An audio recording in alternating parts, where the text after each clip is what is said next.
4X games are expansive, covering hundreds of turns across multiple eras or points of technological progression, while also weaving you into countless conflicts and diplomatic situations. Humankind is no different, especially since it's made by Amplitude Studios, the same people who brought us the Endless Legends series of games. With a detailed tutorial, a solid pace of game mechanic layering, and a great encyclopedia, Humankind really starts its players out on the right foot to get the most out of the first few playthroughs of the game. With that being said though, there are still some elements that are a little more abstract or harder to wrap your head around until you get to the latter portions of the game, when certain mechanics either kick in or you just understand the existing ones better. In this video today, I'm going to break down a lot of the core mechanics of the game to help you in starting your first campaign in Humankind. Before we start out, I want to remind you that most of these, larger 4X games or paradox strategy games can be dense, and understanding them is both part of the fun and part of the problem when it comes to jumping in. So don't get intimidated by any of the mechanics, and if you fail, no big deal. You just pick up the pieces and start over with the experience you've gained from the last foray. And that's like a life lesson for you. But let's go over real quick what we'll be covering so you can decide if this video is for you, or if you'd like to just navigate to the chapters in the timeline and description that make the most sense for you.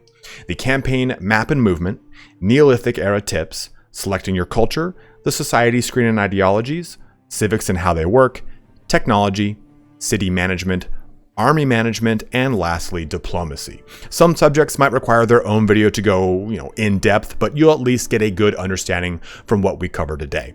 Also, I'll be trying to do this relatively spoiler-free, meaning I'll be showing you examples from the ancient era with the occasional dip into the classical era. The rest is for you to discover and enjoy. If you've not yet picked up Humankind though, you can do so using the Nexus Store link in my pinned comment and description. Nexus delivers a Steam key directly to you from the developer, and it is a great way to support the channel. But let's get started on starting your first campaign in Humankind. So to start us off, we're going to talk about the campaign map and movement. And a lot of this stuff is brought up in the tutorial, but it just is a quick rehash because some things for me just, didn't stick until I really played the game for a good amount of time. So as you know, you have these two buttons down here, which are going to display the hex grid for you.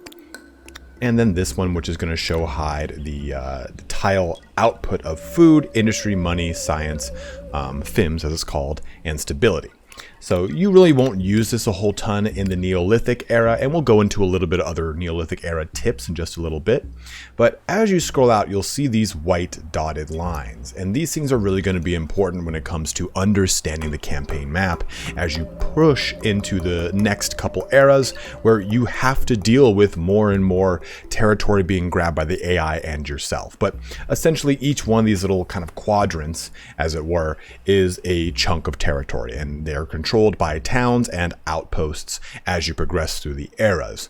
And it's important to understand that later, not so much right now, but on the map you'll also see the indications of, okay, here's one for industry, here's one for food. Sometimes you'll get multiple ones, like this is for food, science, and you also have a resource here. You get two different types of resources across the map. You get this little, I would argue this looks like a diamond, but this triangle, down triangle, and then this quote unquote diamond. I guess that's a rhombus. You know what? I don't even know what I'm talking about anymore, but the two different types. So these are your kind of exotic resources, your resources that can be traded just like the other ones can, but they're usually required for certain technologies. Like for example here, this one's for copper. You're going to be needing that to do bronze working to then do things in the latter eras. Same thing down here where you've got horses. Horses are going to be required for making stuff like scout riders and chariots, any kind of cavalry style unit. Whereas stuff like this little resource node gives you the access to salt. And depending upon the certain infrastructure and other buildings within your cities, once you produce them, you'll be able to use this salt, and the salt in and of itself has effects on your cities as well as wondrous effects. As you can see here, increases 5 food per salt and stability per salt as well. And you have to exploit these resources by placing artisan quarters on top of them. But just a quick little kind of overview of the campaign map itself. And when it comes to army movement, it's pretty straightforward. You have got your army right here. their total amount of actions that they can move. That corresponds to the number of tiles that they can move. This can be increased or decreased through a number of things, technologies, or perhaps even little events that say, hey, the outcome for this is losing speed on some of your units. Just some stuff to kind of be aware of. But what's important here is, as you kind of look across the map, we've got these hexes. You can see we can move wherever, and as the white kind of grays out, you can see, okay, this is going to take 2, 3, 4, 5, 6 turns. Well, there's certain circumstances which are going to interrupt your turn going. When you jump over here onto rivers, you can see the little indication here. You've got the arrow and the little wavy lines when you're jumping onto a river. That means every single time you're moving on a hex that has a river, it's going to take all of your action unless you research something that will allow you to just simply move on to it. Now, in addition to movement, you also have the curiosities that I just collected. Those do not cost you a movement action to move on top of them. So if you're worried, like saying like, hey, this is 1, 2, 3 movement actions away, and I've got 4. Well, is that going to eat up all 4? Nope, it's going to eat up 3, plus you'll get an additional one to move after you grab that curiosity. But this is a quick little section just to kind of go over the campaign map, just because I feel like I would have been remiss if I didn't talk about it a little bit and go over how movement really works in the game. The only other time your army would be kind of blocked is if there was another army in an adjoining hex grid. So for example, let's say there was an army right here. Well, you cannot move freely across that army until you come into contact with them. Then you'll be able to move, expending your action to move around them. So that's the only other time that you'll really experience a lot of different things until you get to the later portions of the game when you're dealing with things that can fly, things that can go on the ocean, and so on and so forth. But this is what you'll be dealing with the primarily the first 3 eras of the game, and it should give you a pretty good understanding of how the campaign map works. So now that we've gone into the campaign map, let's talk a little bit about the Neolithic Era, the nomadic tribe era in which you start. So essentially, and you know this from the tutorial, to progress to the next era, you have to grab these little stars here, right? These era stars. And as you progress and fill up, you need to then choose a culture to progress to the next era. Now, you do this by going to these little curiosities. Here's one right here for technology. Here's one for technology. In the previous portion of the video, we went over one for food. But it's important to note that if you want to stay in the Neolithic era and kind of do a little bit more before you progress on, you can. You get this competitive spirit era star. This catch-up category will passively grant you era stars until you unlock the next era. It is triggered once another empire reaches the next era. Era stars will unlock faster as more empires reach the next era. So in a lot of games, if you don't progress to that next culture fast enough, you can just get kind of fall behind the curve. And obviously, if you do not progress to the next cultures fast enough, you are locked out of cultures to select from. So you're gonna have to weigh staying in the Neolithic era and progressing up to ancient with how much you really want to get out of the Neolithic era. And what you can really do here to benefit future portions of your campaign are these little dilemmas. You'll see them pop up right every so often. It says right here. And it gives you a world in flame, and you get 2 different options. Typically, it's one option that is instantaneous that's going to help you right now. That would be new army refugees next to hunting party. So you get another set of refugees to help you out, and those refugees become scouts as soon as you jump into the ancient era. The other option here is extinguish, and this is going to give us a passive bonus that helps us out throughout the eras ahead, minus 25% on city defense research cost.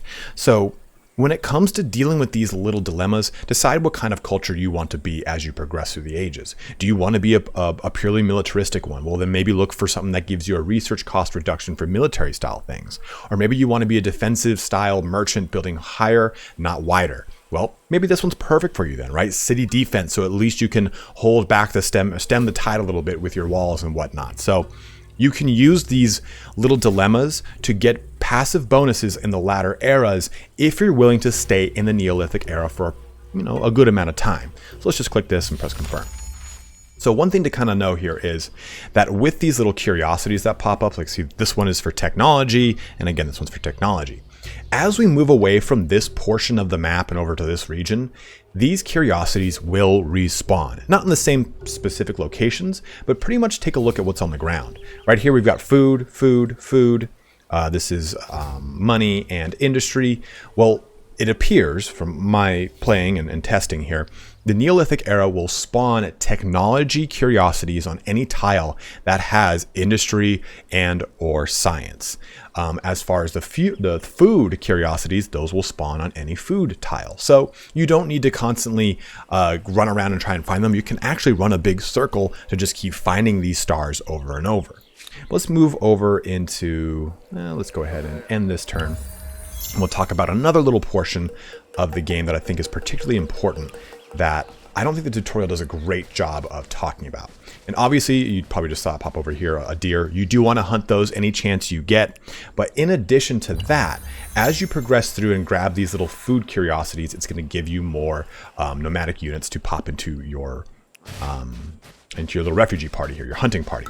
But you'll also come across these layers, and these layers are pretty important because they can give you a huge boost to some of your era stars and just a ton of food. And they're even more important in the ancient era when they become animal sanctuaries. But basically, you move on to these layers, and you go ahead and press this button, and it's going to ransack it, and so it's going to give you 20 food. So in a turn, we're going to already get another tribesman just from doing that. So it does extinguish, obviously, that layer, but it's a great way to progress, and I don't think the game does a really good job of pointing that out to you. The last note here on Neolithic is something that I talked about in my tips for beginners, linked in the upper right corner if you want to check that out, is don't be afraid to get away from the starting location. Like if I look at this, like, man, I got some pretty awesome banging resources right out the gate here, right? What do we have? Salt. We have 2 salt deposits, and we have horses, and we've got copper. This is pretty sweet. Well, don't worry about that. You can just go wherever you want as long as you're pushing through the era fast, or at the pace that you want, I suppose is a better way to put it. Because what's important here is you'll have plenty of opportunities to either grab these resources from your scouts, placing outposts here, and then attaching those outposts to your cities. Don't worry, we'll go over that later. Or plenty of options to trade those resources. It's so quick to bring another resource you don't have into your sphere of influence or into your culture quite quickly. So don't feel bottlenecked by having to stay around locations that you particularly like the resources of, unless you want to explore, range out, and then come back and make your city there. Just kind of go at your own pace, go and do whatever you want. The Neolithic era is about a lot of fun and exploration, so enjoy that. But these are some really quick tips to kind of give you an idea of how to push through your Neolithic era quickly. All right, you've done it. You've gotten all of the stars needed to progress from Neolithic into Ancient. So let's talk real quick about choosing your culture. And this is going to be true for every era after this specific one. So it's not just a Neolithic into Ancient. So as you can see right here, the AI has already chosen the Olmecs, the Nubians, Mycenaeans, as well as the Harappans. I mean, they definitely had the drop on me. But when it comes to selecting your culture, there's a couple things to keep in mind. Some things that I think the game didn't really kind of lay out too well. For one, you've got 4 things to take a look at. For the first thing here is your affinity. And the affinity is going to dictate essentially how this era plays, or I'm sorry, how this culture plays out in this era. And what's important to note is that these affinities don't change from era to era. Expansionist in the ancient era is the same thing as it is all the way up to the end of the game. So if you kind of are wondering, okay, well, is this going to be different when I jump around? It will not. But what's important to note here again, though, is that when it comes to selecting these eras, this will dictate how you will play through that era. So Expansionist, for example, is all about growing your territory as much as possible by annexing things or maybe even outright militaristic action. So as a result, that is going to give you more fame whenever you get any of those expansionist era stars. Now, fame essentially works as a victory point. So at the end of the game, and if you're playing on normal, the end of the game is, I believe, at turn 300, the game will count up everyone's victory points across the table. Whoever has the most wins the game. The game doesn't end at that point. You can keep playing, but that, for all intents and purposes, as far as scoring goes, that's what dictates the quote-unquote end. But like I said, you can just keep going ad infinitum. So If you're instead, want to be more militaristic, well, you can go Hittites. In that case, you have to destroy military targets, such as other units or independent factions units. Or maybe you want to be a builder. Well, this means that you're going to be producing builder districts in your cities. Maybe you want to go a scientist. Again, this is going to be heavily geared towards research and advancing your technology as fast as possible. The other one here is for merchant, which is going to include, of course, trading with anyone through diplomacy and securing as many resource nodes as you can.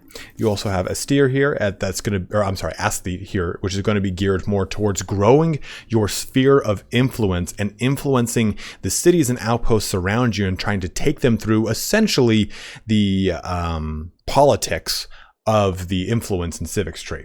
Lastly, again, you do have this one, which is agrarian, which is going to be the opposite of the constructor. You're going to be focusing more on, of course, farming and trying to use those farmer districts. Let's go back here. Let's actually go to Hittites. So after you chose your affinity, you're then going to look at this. So this is your legacy trait. This trait is going to be retained, as it says right here, throughout the eras, regardless of how your empire evolves. So from now on, no matter what I do after the ancient era, I will always have +1 combat strength because I've chosen the Hittites in the ancient era.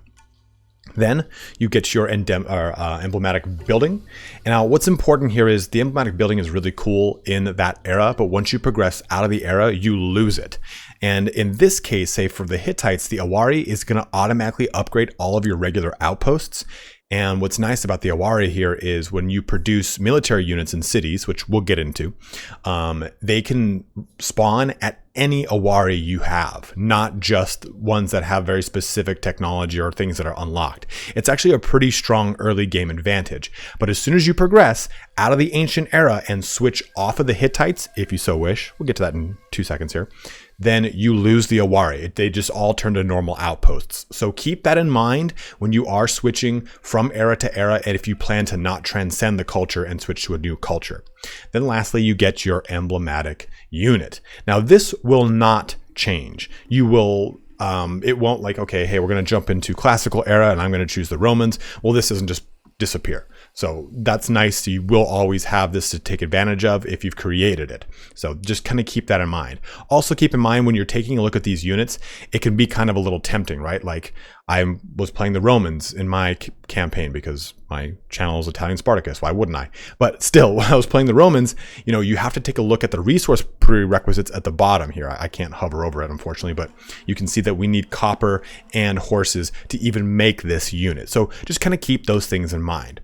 So when we go ahead and press adopt here, it's going to show us pretty much everything laid out before us, and then we can confirm the selection and move on. So let's go ahead and just press confirm. And that won't kick in until the next turn. We'll just click this button and the turn. We'll get the cool little cinematic about it. It's a new era, Neolithic into the ancient. Things are looking great. Now, one thing to keep in mind here is now you've got a lot more stars to consider when you're progressing your culture from now on. In fact, you're going to need 21.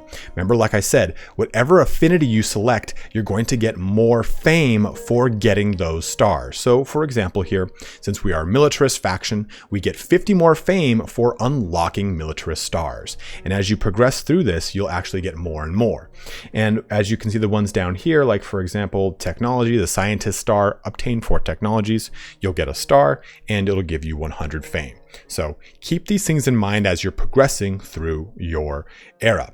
And the last note I want to give you here is plan out your next culture. Why that's crucial is because the AI might snatch up one of those cultures, but here's the big thing. When we click show cultures, you might decide, on my next into the classical era, I'm going to go with, well, let's just go back to Romans. I'm going to go with expansionist now. And that actually kind of works very well with going from a militarist to an expansionist. You've already got a nice little army up. And with expansionist, you can actually annex territory with your armies, which is really cool. And you get here, right? Legion's Finest, +1 unit slots available for each army. This is a legacy trait that will stay with you throughout the era. So this is what I want to do. That's what I'm going to focus on. So I think I'm okay since I'm already in military, but let's say you don't want to go into expansion or military again. You know, maybe you want to pivot now and you want to start going into, let's just say, agrarian. Well, then you should start taking the steps in that relevant era to make it so that when you jump into the era afterward, you are set up that you don't have any downtime of having to create these quarters and deal with a bunch of stuff. Making sure that you're really set up for any kind of affinity jump is very crucial. That's why you kind of can map out which culture you want to jump into from era to era.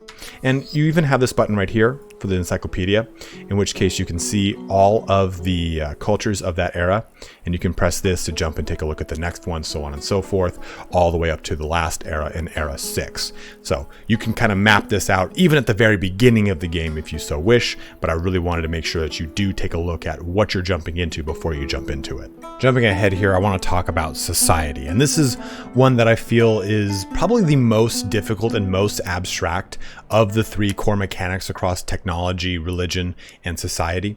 But let's go ahead and press this button right here, and you can see this is all of my territory, right? You can see it all in purple, you can see the blue, you can see the yellow. Purple is all me. Let's press this button. Well, now we can see what's called my sphere of influence. And this is essentially the influence that I derive with my culture upon my surrounding regions based off of the influence I produce in my cities and towns. So why that is important is because, and we'll get into the ideologies in just a little second here, why that's important is because obviously, influence is the way that you make outposts, and those outposts then can become cities. And that influence can then be used to influence an independent faction down here and have them join you. You can use influence depending upon what cultural affinity you are. There are a ton of different uses for your influence. And if I hover over here, I can see I have 95 current influence, with 60 being developed from all my districts, and I'm losing 10 because I'm 1 above my city cap right now because I'm stupid. But if we take a look at some of this, you can see that I have 100% control over it. I have all of the cultural influence into these regions. And that's going to be true of your quote unquote heartland. But as you have regions that kind of border with other cultures, they will start to be influenced by those cultures based off of the total amount of influence in those regions. So that's that's really a mouthful. So let me click on, let's go here, because I know there's 3 different ones. So I can see this tooltip's kind of blocking it, but I can see that there is influence here from me, here from Mycenaeans, and here from who was the Olmecs. I don't remember who they are now, but from the north. So you get it, it's split 3 separate ways, right? And if I hover over this territory is currently part of the Roman sphere of influence. This empire has 42% hold over the territory. And as a result, since I've got that hold, I get 18 influence from the districts that are being produced here. And that's, and we'll go into the city level and why that happens. But if I hover over each one of these, I can see that the Romans have 29 influence on this territory out of the 68 total. And you're probably wondering, where the hell does that 29 come from? Okay, so take a journey with me now. It kind of breaks it down right below. It says influence of the Romans in this territory comes from 18 influence from this territory for the influence produced, then 11 from other territories. That's why there's those numbers right here and right here. So 5 plus 6 is 11, onto this 18 makes for 29 influence. The Mycenaeans only have 16, as you can see right here. And then the Marians have 23 coming in from the north. So that's how influence is calibrated into each one of these locations. So let's again click right here. We get 18, 9, and 8, totaling up to 35. So if you were wondering what the hell these numbers are, it's confusing me, I don't get it, that's how that all factors together.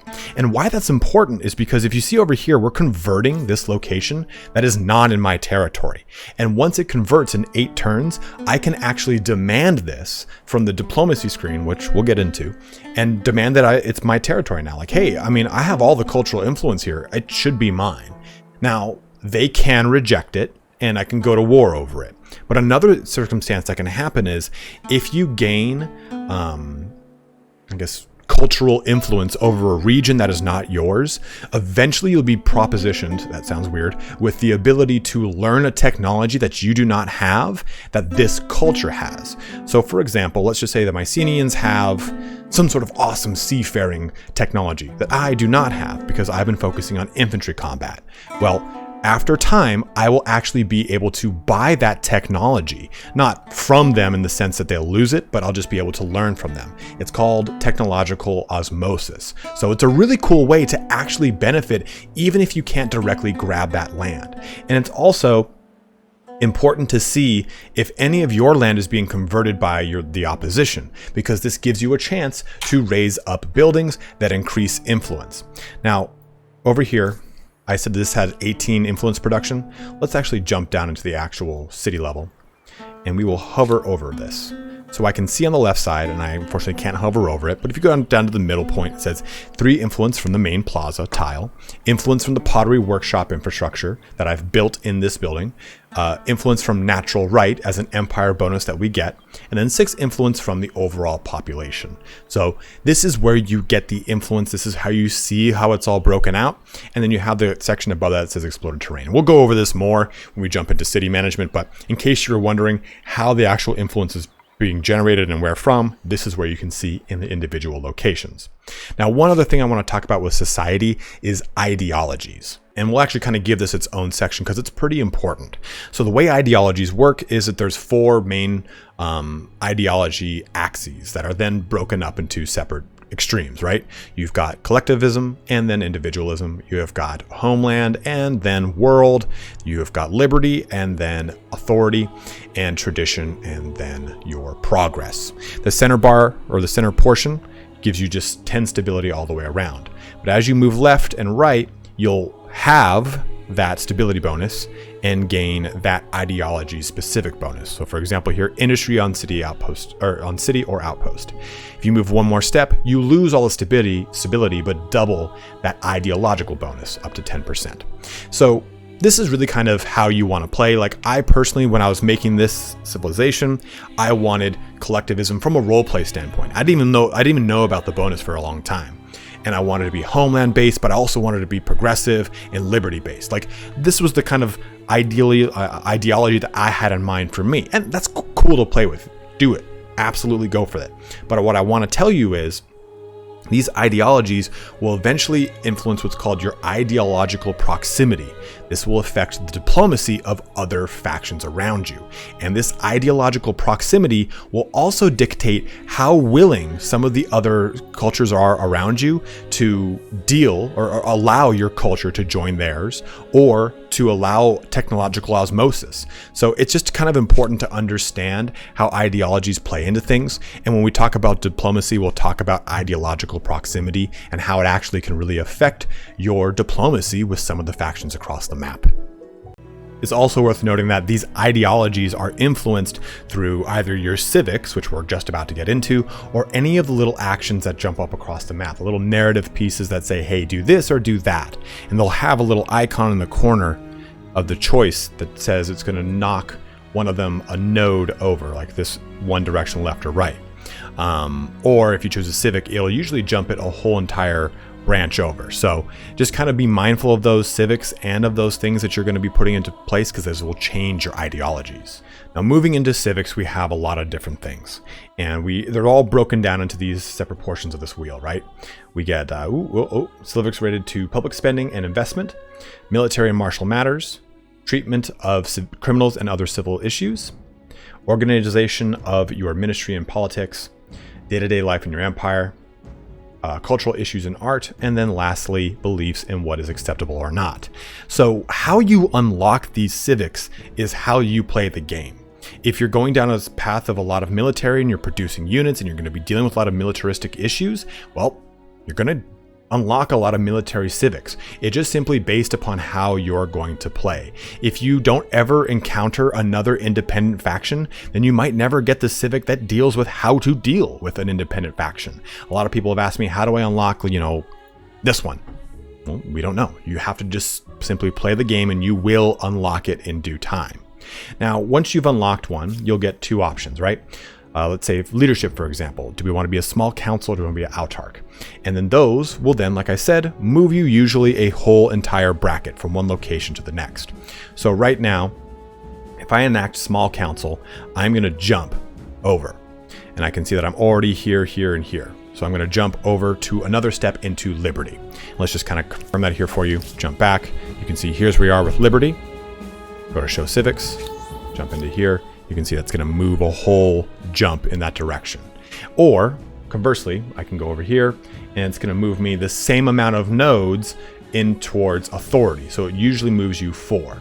And since I'm on the far left side of the center, it just moves you to the far right side of the center. But you also get a bonus, +1 to city cap, which I clearly need right now, or +25 stability on capital. And then it's going to cost you some influence to enact this, and it is in effect until you cancel it. Let's go here to natural right. I can cancel this. It's going to cost me quite a bit to do so. But let's say, hey, I'm not down to get an influence on my main plaza anymore. I need to really be boosting my faith. Or maybe you don't really want to play as a specific style of ideology anymore. You want to switch how that works throughout your eras. Well, you've got that choice. You can move from natural right to divine mandate at any time by simply canceling that current civic and selecting the new one. Or you just simply cancel it. So you do have a lot of options here. And if you have the civic presented to you, you don't need to select it right away. You can see there's 3 civics. I just haven't even touched yet. It's mainly because I didn't have the influence to do it, but that's neither here nor there. So do not feel pressured because the game doesn't really tell you you can select them at a different time. It just says choose one. So it does put some pressure on you. If you don't have the influence or you need to bank your influence, then don't worry about it. Just simply hold on to it. They're always going to be here. And by pressing the society and show civics menu, they'll always be there for you to access later. But that should give you a better idea of how civics work, especially how to access them, because a lot of people weren't sure how they even come about. It's just simply based on how you're going to play the game. If you're a merchant, you're going to find all the merchant ones, so on and so forth. Next up is technology. Now, technology is pretty important and it really depends upon how you want to play the game, like a lot of things do. This is really going to be based off of your affinity, right? Are you going to be a militarist affinity? So you're probably going to want to look at stuff like organized warfare and standing army, things that allow you to do more, military actions, or maybe get access to the military units that you get that are part of your emblematic culture units. But technology is kind of interesting, especially how to queue things up. So for example, let's say I want to learn masonry. Well, then after that, I just want to do writing. Let's just do standing army. Well, what that actually had it queue up is things in reverse. So standing army is going to go first, writing is next, and then masonry. So the best way to do this is basically think of it this way if you want it when it comes to queuing. All right, I want masonry to be the thing that we do first. Let's queue up 2 other technologies. Let's do writing and then sailing and then masonry. So masonry will go first and then sailing and then writing. So it's the opposite way in which you choose it. Kind of a little weird and counterintuitive, but it took me a little while to kind of understand how that worked and it really kind of pissed me off. But when we look at the individual technologies, we can see what we're rewarded with. So let's go down to standing army. So I get a unit, swordsman. I also get the city watch, which is a nice little building. And then I get the ability to harvest or use iron, which is quite nice. So I actually have iron on the map, but I can't do it until I've unlocked the technology standing army. So this allows me to get access to my iron. So let's just go ahead and click that. Now I can see it's going to take me 18 turns to accomplish that because I'm producing 17 science per turn. 15 from my cities and 2 from my cities or outposts across the map. And we'll get into that a little bit with city management and how you can increase those factors. But of course, building infrastructure, quarters, so on and so forth are going to increase your science.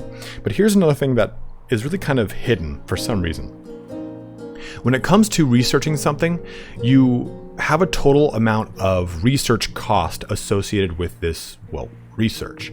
So when you kind of rove around the map and you look for curiosities that reward you with, say, 20 research, that goes towards this bar.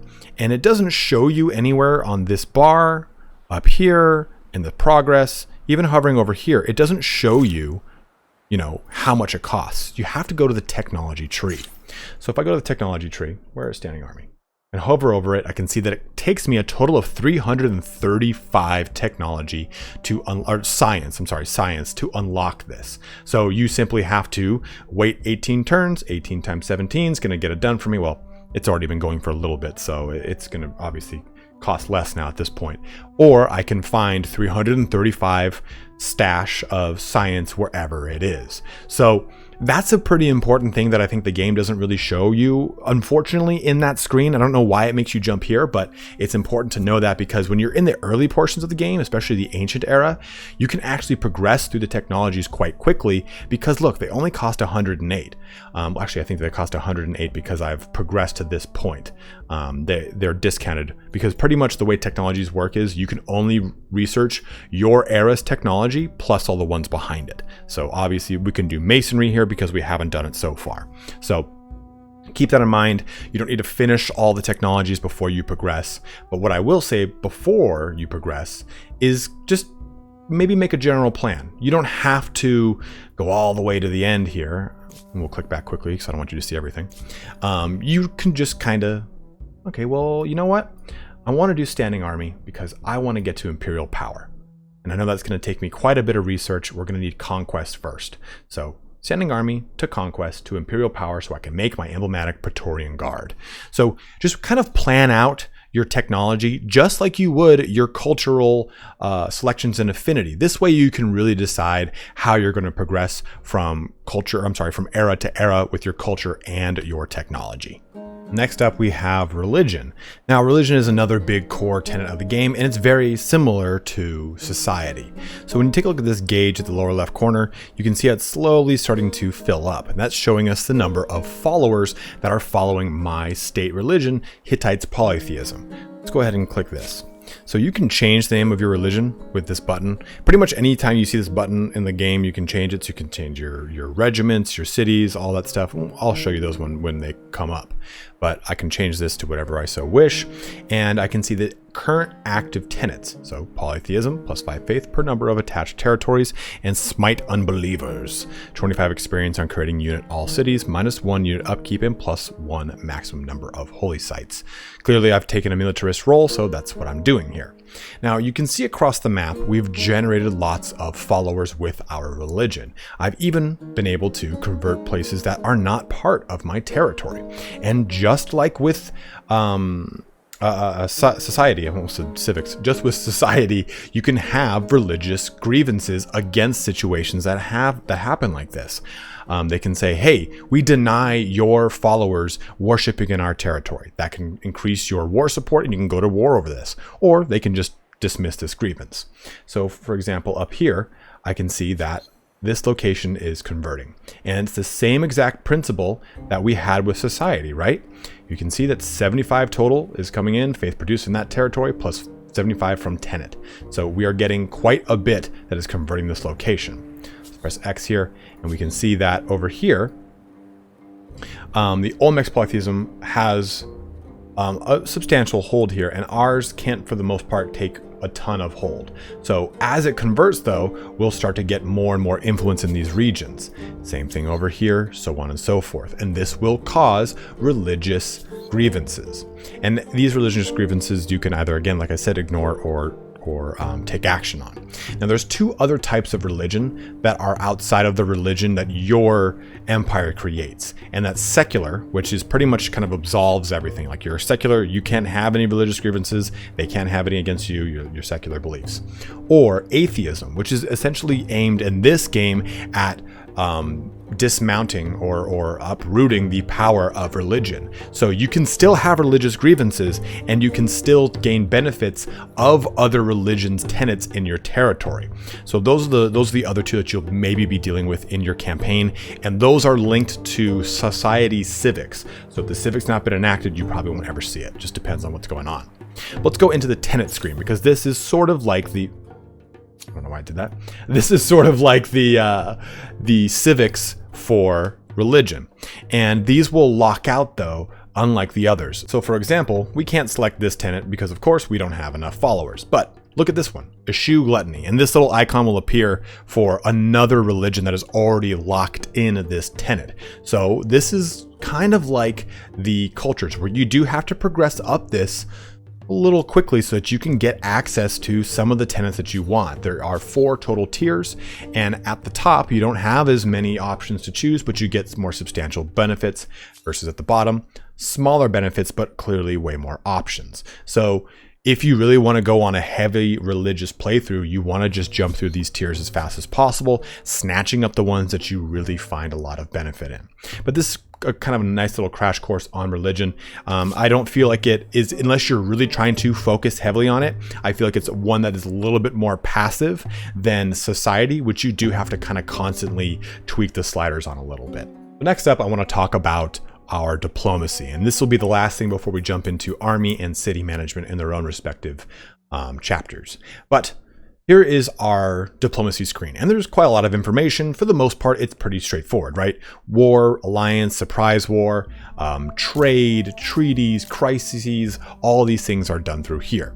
Also, we get some things at the very top. We get our money, we get war support, which is important, right? This is essentially a currency. Well, not necessarily a currency, but a slider that you'll be using when it comes to going to war. Whoever runs out of war support first will force a surrender. You can do a white peace, but if you have 100 war support and they have 0, you're going to force a surrender on them and vice versa against you.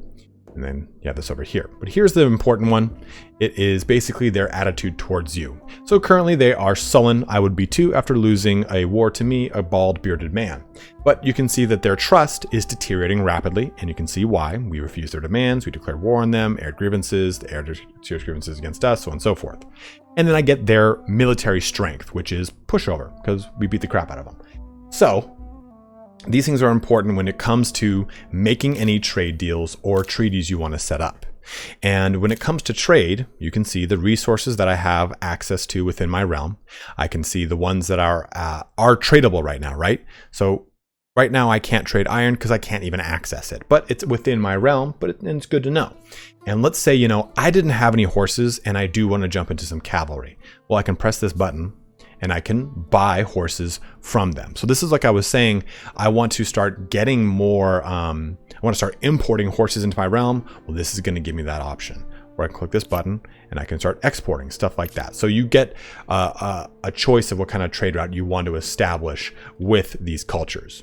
On top of that, you have treaties. And you can't really do this, you can't do any trade until you allow trade luxuries. Then eventually you get the ability to trade everything, luxury and strategic resources. So you've got your luxury resources and you've got your strategic resources.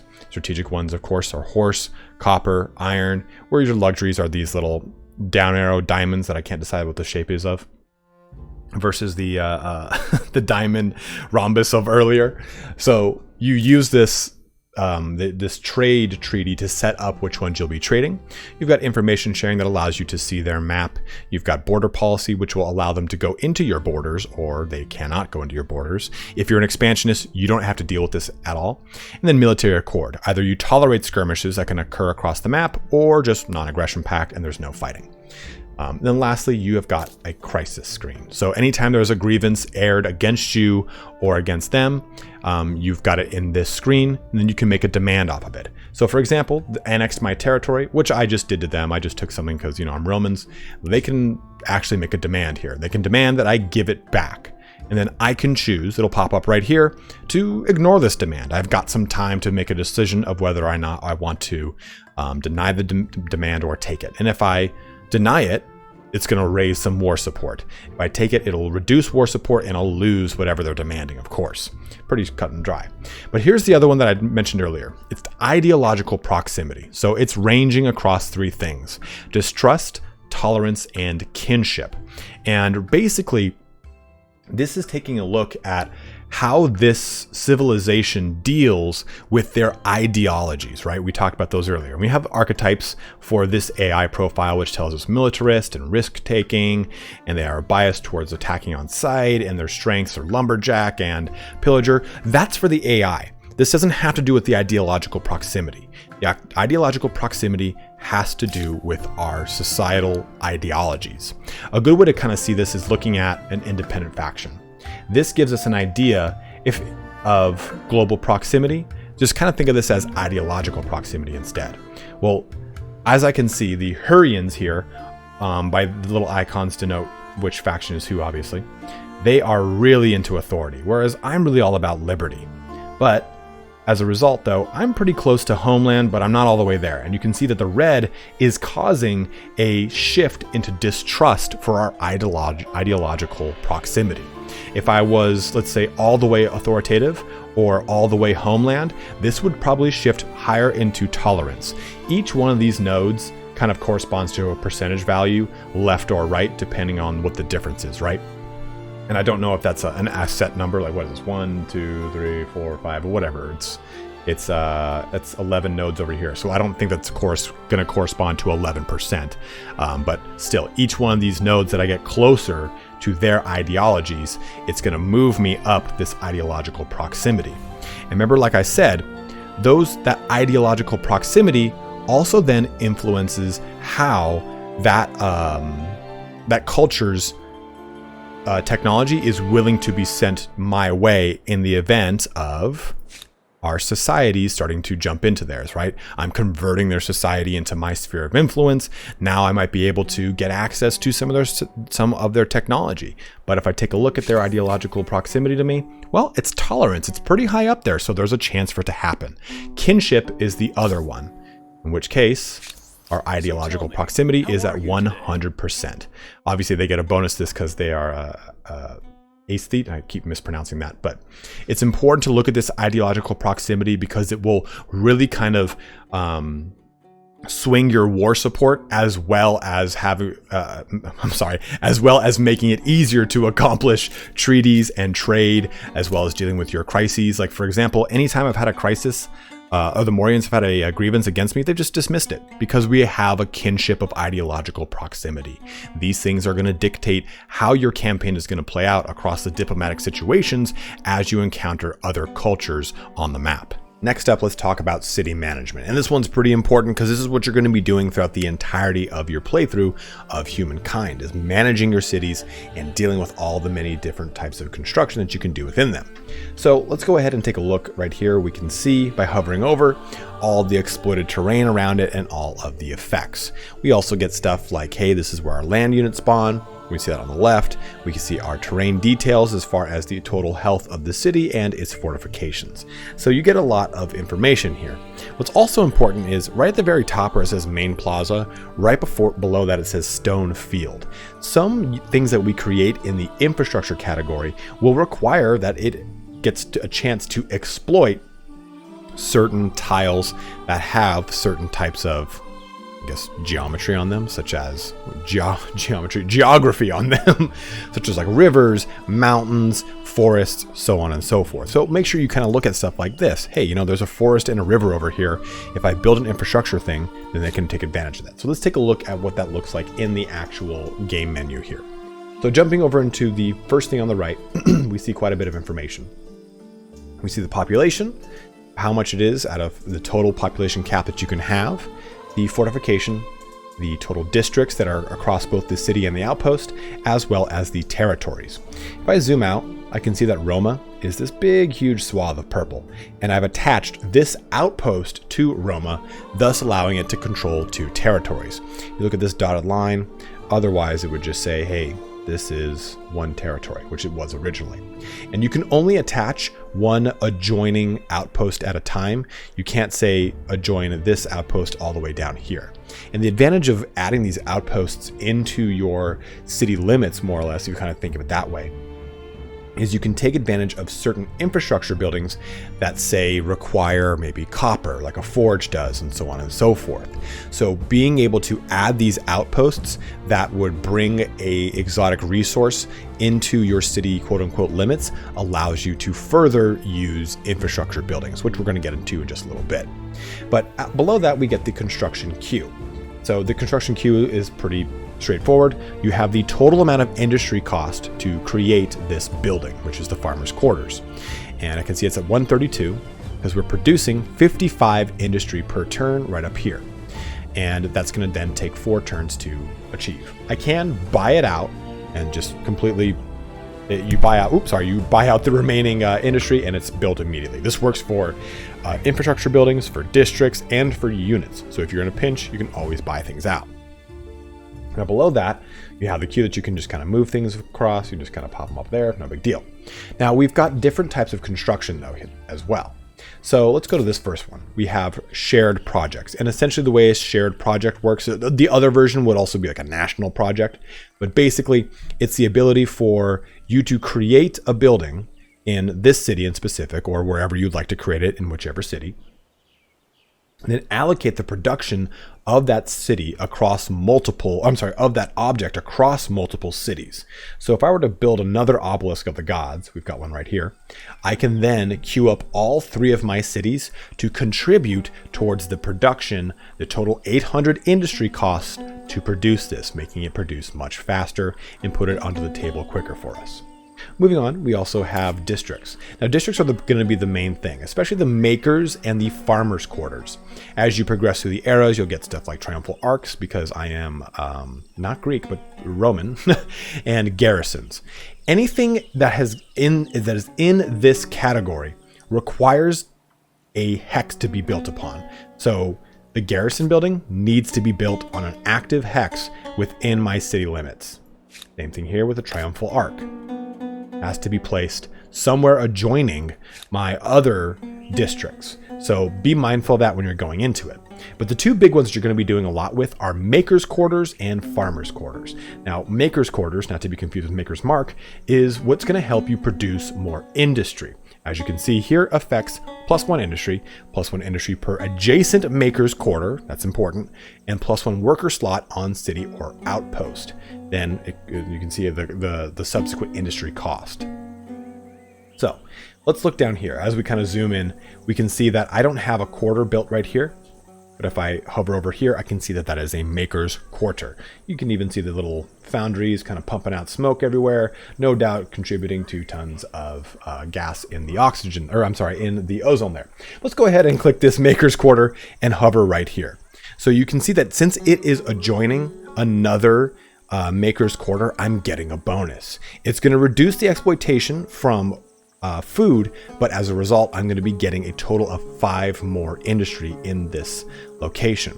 So this is important. When you are building out your quarters, try to zone your maker's quarters together and then try to zone your farmer's quarters together, taking advantage of certain things. Like, okay, hey, if I'm looking at the FIMS, the FIMS, I can see, hey, well, there's only 1 food right here, but there's 2 industry. Well, there's already a farmer's quarter here. So if I build a farmer's quarter there, I can't right there because I think it's already being built. Yeah, it's already being constructed. I just saw the scaffolding is the other farmer's quarter. But as you go ahead and make them all around, you'll start to get more and more bonuses. And these bonuses will stack up the more that there are adjacent. So like I said, really make sure you are taking good mind of putting these things around each other. Now, one thing I will say though about farmers and makers quarters is that they will reduce your stability, which we'll go into in just a little bit. So you don't want to go crazy making them all over the place. Make sure that your stability right here can handle it. Also, we have infrastructure buildings. Now, infrastructure buildings are interesting in that they will not require a hex to be built, but they are part of a chain of buildings that progress throughout the ages. Take, for example, the Forge. It is the very first, as you can see, coal energy level 1. Family right there. Next upgrade, charcoal kiln. Cannot be done without the following technology: craftsmanship. And then it goes all the way up to a high furnace, I think is the next one. So all of these infrastructure buildings are part of a family. And in order to get the next one subsequently, you would need to obviously build the very first one. So these are important things. And in addition to that, they give you bonuses depending upon what things are on what.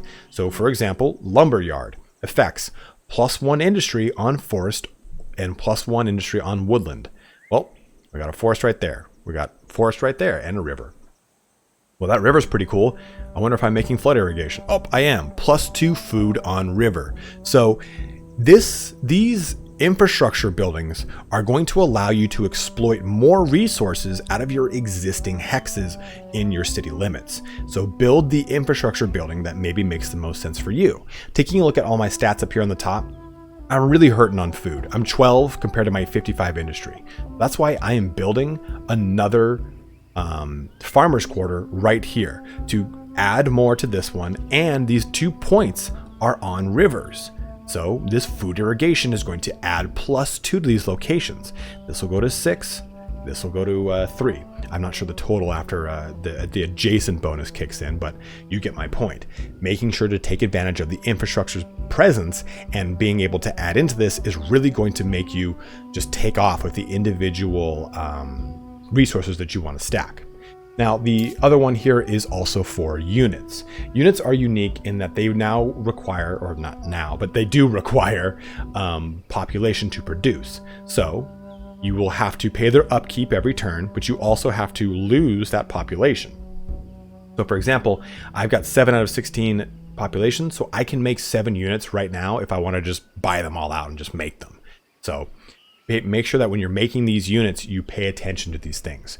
And if you're thinking, hey, I might be getting close to starting a war soon, well, you're probably going to want to build a lot of food to increase your population growth to then make more units, which I think is a good time to segue into this top menu, which is very important. So this menu is of course broken up into 4 separate parts: your food, your industry, your money, and then your science. And if you hover over each one, it shows you the total output and then where those gains are being gotten from. I'm sticking with that sentence. So industry here, you can see tons of stuff coming from my luxury resources, from my plaza, my maker's quarters, my artisan quarters, my administrative center, my ideology, and then from the workers itself. So that's important. As your population increases, those population will be represented as workers in this long line, as long as they're not, of course, created into units. So what I can do then is displace these guys across this entire board. You know what? I really want to focus on technology. I really want to get my tech up. So there we go. I'm good to go. Now my tech is got +23 per turn. Well, I also just dropped 15 food per turn, and I'm going to start having a starving populace, as you can see right here. Your city's food output is too low to maintain its current population. It is currently losing 1 population every 8 turns. So these 2 gauges are pretty important to kind of getting a good idea of what's going on in your city. Let's go ahead and move these all back. There we go. So when you look to the right over here, you've got this drop-down menu to balanced city growth, economic exports, public control, technology subsidies, and then expert policy. And this basically, if you hover over it, tells you exactly how it prioritizes. So what this means is the game will automatically place people into these locations equally, I guess you could say. I mean, money and science aren't as big in the classical era as they are in the latter eras, and you have chances to really increase those in those areas, and that's why it becomes a little bit more important. But for city growth, I have it set to, okay, food is number 1, as you can see, and then I've got industry is number 2, as you can see. So these things allow you to basically have the city auto-managed by the AI. You can also just press this button and move all 3 at once, other than just moving 1 at a time. There's a quick little heads up, I just remembered that. But I can see from this menu too how much total influence is being produced, what other resources are in this location, but also your stability. Now, stability is important. You've got 3 stages of stability. I think it's settled. It's not ruckus, but it's basically like on the verge of rebellion and then an outright rebellion. And that stability is influenced by stuff like your district. As you can see at the very bottom, losses, -30 stability from districts, -20 stability from number of attached territories, which we'll go over in just a second as well. So you really want to make sure that this stability gauge is always maxed out or getting close to it. Basically, this gauge is broken into 3, right? From this little black bar to the right is settled. And then this is the gauge in between that kind of says, okay, you got to start moving this up. Then this is an outright rebellion. Let's go ahead and I think my other cities might have a little, you have a little smaller. Okay, well, I can see that this is going up, but if there was something that would cause this to go down, it doesn't happen instantaneously. It happens over a number of turns. So let's say, you attach another outpost that drops your stability, and you make another quarter that drops your stability again. Well, it's going to take time for that 20 total stability to drop, and you'll see this as the colored bar and then a gray bar just like this, right? This shows me that next turn, that's where it's going to jump to. Well, it'd be the same thing for stability. It would say, hey, the arrow is now going to the left, and I have this much time until it reaches there. So you get some time to really kind of right the ship, as it were. And one last thing here on city management before we kind of jump over to army management, our last subject, is attaching. So attaching is, again, important. Like I was saying, it allows you to exploit, right? Well, attaching an outpost increases per outpost you've attached. So looking here, there's 144 influence to attach this guy. And you can also detach one that you think is, this is really just not that worth it anymore. So I can detach it. The territory will cease to produce resources for Roma, and you will have to pay to reattach it. Are you sure? We'll just press yes for the sake of this video. And as you can see, that 144 was causing me, well, now it's down to 24 again.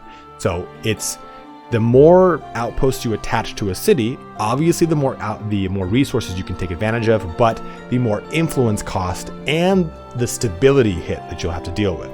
Because as you attach, the city will receive a stability penalty. Remember, that's because we had it over here at the very bottom. It doesn't have that minus 20 anymore from attached outposts. So be mindful of that. Oh, and also one last thing too.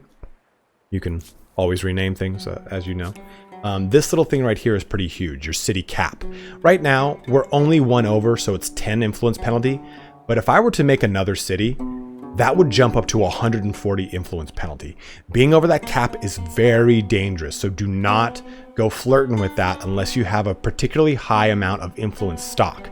Because if you drop in your influence stock below 0 and you're having a negative, then your people will overthrow you. So you have to really be mindful of that. And of course, too, you can also evolve any outpost into a city for the relative cost. That cost will be dependent upon the total amount of cities that you've got. But if you have any questions on city management, go ahead and let me know in the comment section below. It's a very dense subject, and as that, there's also outpost management as well, being able to relocate them on the map, or building other things like harbors where that makes sense to help out with looks like no harbors here are not going to help out, but usually it'll help out with food production, so on and so forth. You can also do artisan quarters. So there's a lot of complexity to cities, but this is mainly to kind of give you a nice overview of how they work and hopefully give you a functioning knowledge of how to help bolster them in the future. Okay, our last subject here is on army management, and this one's actually pretty straightforward. I think that most of the army management things in the game are just pretty well done in the tutorial. But if we go ahead and press this button in the upper right corner, we can see all of our military forces. And this one actually is a very handy button. As your empire grows and grows and grows, it might be hard to kind of manage all of them. This way it's much easier to do. And the game prevents you from even switching turns if you have an idle force out there. So it's worth taking note of. But this will divide things into land, naval, and air. And you can order them by upkeep, health ratio, their combat strength, their combat movement speed, and then lastly, number of units. So let's go ahead and take a look at this regiment. Oh, let's zoom in on this regiment, I suppose. And one thing you should probably do is rename the regiment. So just like a city or just like anything else, you can rename it. Let's just go ahead and do this. Legion XI, whatever. Looks cool. So when I press this, it's a little bit easier to kind of see which regiment is what and where they are, maybe on the map, however you want to do it, right? Like the Wardens of the West, whatever you want to do. So taking a look at these guys, we've got plenty of information, right? We have their total amount of movement. We have the ability to attack things, the ability to build an outpost, which will then be dependent upon where that outpost is in relation to your outposts. Like if you wanted to make one outpost a entire like territory away from yours, it would cost, I think it's double the influence to do. You have the ransack button, which will simply kind of raid that location. Then you have the ability to chop down trees, clear forests, which will help out if you're sieging or if you're trying to give a little boost to a specific city. Then on the far right, we've got 3 little buttons that are pretty important. Regroup, which allows the unit to heal over time. We have skip, which means that you can actually skip them and the turn will end. And then we've got the last one here for station, which hold this position indefinitely or until you give a new order to this army. So if you want them to kind of defend a town, this is a good thing to do. And then the total army combat strength from all of the units within this regiment, which is quite nice and quite handy. And the total amount of upkeep cost, this one is 0. Moving below this though, we get the actual units themselves and what they do, what their stats are, so on and so forth. And I was kind of frustrated when I first looked at this because I wanted to hover over it on the left like you would in Total War, but I'm stupid. Just go down here and you can see right there. That's the combat strength, where they're getting their bonuses. And you can see they're 19 native, but +1 because of their veterancy. Then +1 from professional soldiers, +1 from Lust for War, +1 from Town Difficulty, and +1 from Ideology. So you get a nice breakout of how their combat strength is what it is, their total veterancy, again, their upkeep, and whether or not they're supplied or not, which increases their health regeneration. But these 4 buttons are pretty important. Obviously, you have the disband unit button. You've got the transfer button. This transfers selected units to a nearby army or create a new army on an empty tile. And then this one, upgrade, which you will be using as you traverse the eras. So for example, if you were to say, be this guy and have this just meager chariot, well, I can upgrade this chariot to the Hittites emblematic unit right here. So this allows me to take that unit and make it even better. So don't think that you have these crap old units and they're never going to be useful again. You'll probably be able to upgrade them depending upon the era you're going from. Then lastly, you get heal, which is huge because I was sitting there just doing this button like, oh, okay, regroup. Well, you can pay a pretty small fee and you can see I'm really not hurting for money to just have them healed back to full health. This is such a huge boon and something that took me like 2 wars to even discover existed. So this will help keep your army on the move if you're playing a militarist or a very like army-based playthrough. So be mindful of that. Also, you have the auto explore button, which will allow your units to look around the map and just trying to discover any of the curiosities and remove as much of the fog of war as possible. I would not recommend this for all units. I would maybe focus on like, scout riders who have 6 movement and can just traverse things quickly, have them move around the map and learn some stuff. And you can also, as always, select a unit and then rename it if you so wish. Without a sufficient, oh, they have to be, I didn't know they actually had to be ranked up. Well, there you go. Learn something new even in my own video. You can rename them once they gain a veterancy, apparently. And you also have the multi-selection button, which allows you to basically shift and control and choose more and more of the army composition to break out. Now, obviously, too, you are limited in the total amount of composition of your army. That will expand as you go through the eras and as you research new technologies, new civics, so on and so forth. But army management is pretty straightforward, especially in the early portions of the game. As you expand into naval and air units, you are definitely going to have this become a little bit more complex, but this should again give you a nice little primer on how to jump into your army management. And at that, it brings our video to a close. And we covered quite a bit in this video. So if you got a little lost, that's not a big deal. It's going to happen. Just keep at it. Just keep smashing your head against the game and you'll learn it pretty quickly. I think that Humankind compared to say maybe Crusader Kings 3 is very accessible, especially the way the game mechanics layer in slowly over time as you get used to more and more things coming up as you kind of progress through the eras. The nice thing here though is if you do get too lost, you've got this really nice button down here, the Humankind Encyclopedia. And honestly, a lot of the stuff that I talked about, I made sure and verified by going through this encyclopedia. It's basically a built-in wiki into the game and it gives you a wealth of information. So take advantage of it if you really can't understand something like, hey, you know what? I don't understand a damn thing that guy said about city. Well, let's go here. Let's go to like territory management. Oh, okay, well, this is how your borders work. Here's how attachment works and merging and administrative centers and losing a territory and everything. So if you really get lost, turn to the encyclopedia first, or you can just press F1 and you can get a nice little overlay to help you out with certain things here and there. So there are plenty of tools in the game to help you out if you get lost, but if you do have any questions, feel free at any time to ask them in the comment section below. Like I said before, take it slow. If you get a little intimidated or overwhelmed, just kind of look around, read some stuff. It's gonna be okay, I promise. But as always, guys, thank you so much for watching here today. Don't forget to comment, like, subscribe, all that fun action. But have a good one and take care.